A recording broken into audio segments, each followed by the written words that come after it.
Name one of your mentors and explain why mentorship is important. Gale Banks, Aaron Kaufman. Well, that's just cheating. No, mentorship is super important, and I didn't really realize that until the last probably 5-10 years of my life. I didn't realize how much of a mentor this guy was. I mean, I built with him one of the first ever twin turbo Duramax engines way back in the day, and I thought that was the coolest thing ever, and I learned so much from this guy. Wasn't that in a Humvee? Yeah. Yeah. It was. Yeah. Yeah, the Suburban Gorilla. And it was. And it was, and I didn't realize how much I learned from him in the few days that we were filming together and going to his shop and seeing all of those things. And now, all of these years later, that was what, 14, 13 years ago? Yeah. And now when I see him, like I can legitimately have a normal conversation with him. I can ask these questions of like, what does it take for him to go from the levels of which he has? Because I don't know if you guys know this man's history, but he's amazing. He has done everything that you can possibly think of that has anything to do with power. And so being able to have a normal conversation with somebody like this can put you above the rest of everybody else. But it's not just people like Gale Banks. Like I have people that have been in marketing for Vans shoes for the rest of for their whole life, and I learned so much from them. It's being able to sit down and listen and absorb the information that they have, what they've learned, listen to their failures, so you don't have to go through that again. The mentorship is so important. Unfortunately, all of my mentors are no longer with us, with the exception of one, Ed Iskandarian. And you can't turn off Ed Iskandarian's mentorship. There's no off switch on the man. Early 90s.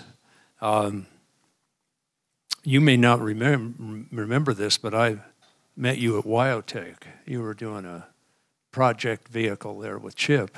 Yeah. The Speed Air. Yeah. Yeah. So that's all the way back. I mean, it's even before. School. Yeah, I was still at school. Yeah. Mentors are incredibly important. You may not realize this if you're younger, but it's a two-way street, because as an older guy now, I'm pushing 80. You got a deal where you tend to get conservative. And there's nothing like sitting in a conversation with a jackass like this guy right here and having Love you too, Gale. having him shock the living hell out of me with, what? You're going to do what? Put what on what? Well, wait a minute, that could work. So mentorship works both ways. And, it seems to be coming into vogue to talk about that word, but... mentor. Yeah, did you guys drink? Yeah. It's been said like 8 times already. At least drink once. It's the key to my success. People, through my whole life, have pushed me up. But you got to return the favor. And you got to allow it, too. Well, yeah, there's that. Because we can be young and dumb and be like, no, I already know everything. I'm not going to listen to anything that you say, which is a lot of us. I was Fatal one error. of them. Yeah. And when you actually start learning and listening and paying attention, and like I said, slow is fast, and you start listening to what they have to say, you can learn a lot more than you ever can read in a textbook or on the internet or wherever. It all comes back to cars. Turn right to go left.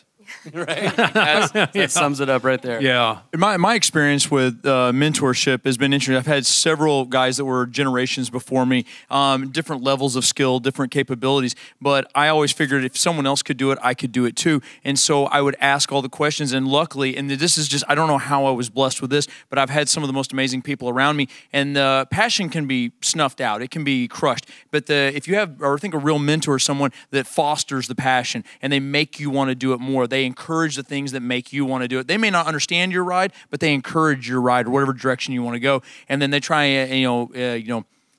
give you as much information as you're willing to take, or as much as your sponge will take. And so that's one thing, is I've really not been in a position, other than potentially sometimes with my guys that I work with, to help them find those things that they're looking for. But past that, I haven't had much of that opportunity. I'm quite young, I believe. But many of the guys that I've worked with that are from previous generations, it's like I just couldn't soak up enough of it. And I've come to find that I don't always agree with some of their reasoning on things, but I appreciate the education that they endowed me with, the things that they showed showed me, because it might have taken me months or years to learn those things, but they expedited that. And I think that that's made all the difference in the world. As many of them encouraged me to do as much weird stuff and as much strange things and find out as much as I wanted to.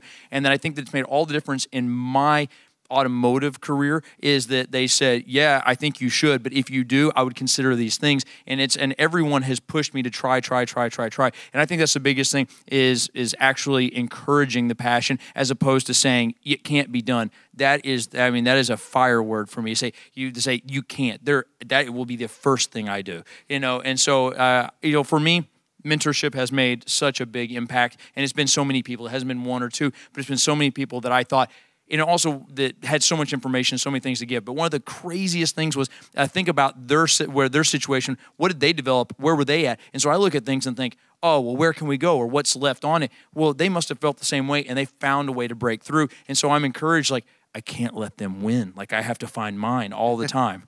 So, for me, it's twofold. I think that in this country today that we don't do enough with vocational education. I think vocational education has been pulled back from the schools. I think our young people suffer from not having a vocational type educational person mentoring them in schools. For me, it was Mr. Sprang. And Mr. Sprang was my auto shop teacher. And I don't come from a family that's a car family. My mom and dad owned appliances. They had Toyota minivans and Honda Accords, and no idea where the generation thing came from where I became a car enthusiast.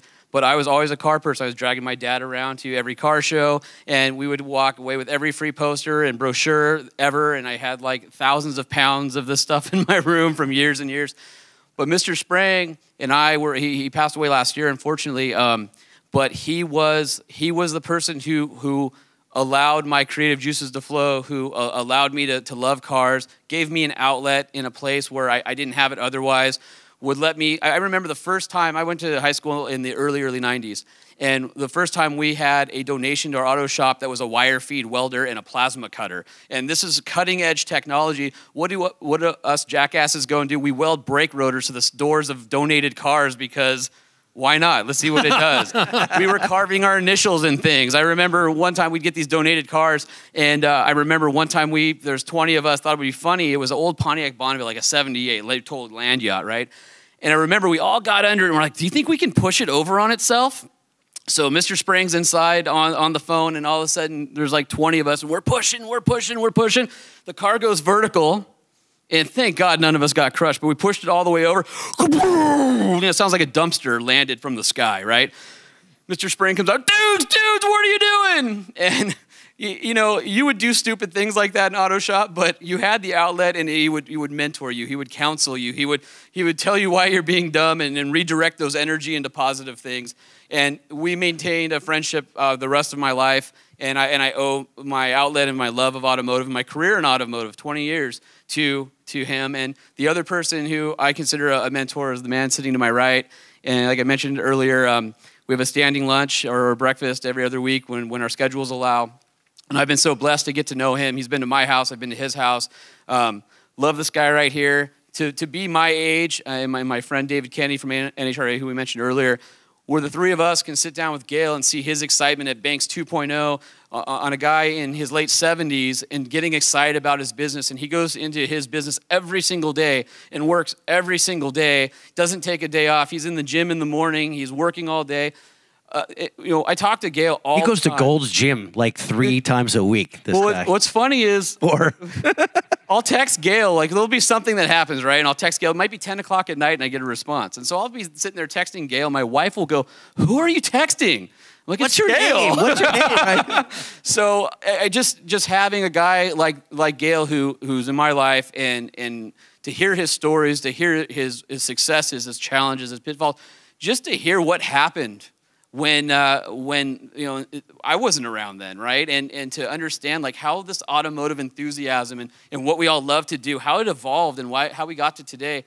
And it's amazing. I'm blessed. So definitely, I'd like to everybody has a beer, especially to vocational teachers. Just want to lift one up to all of them and take a drink, because we don't have enough of that. And I hope to God that those things change and where you get back to teaching kids blue collar skills, especially in automotive. So cheers to that.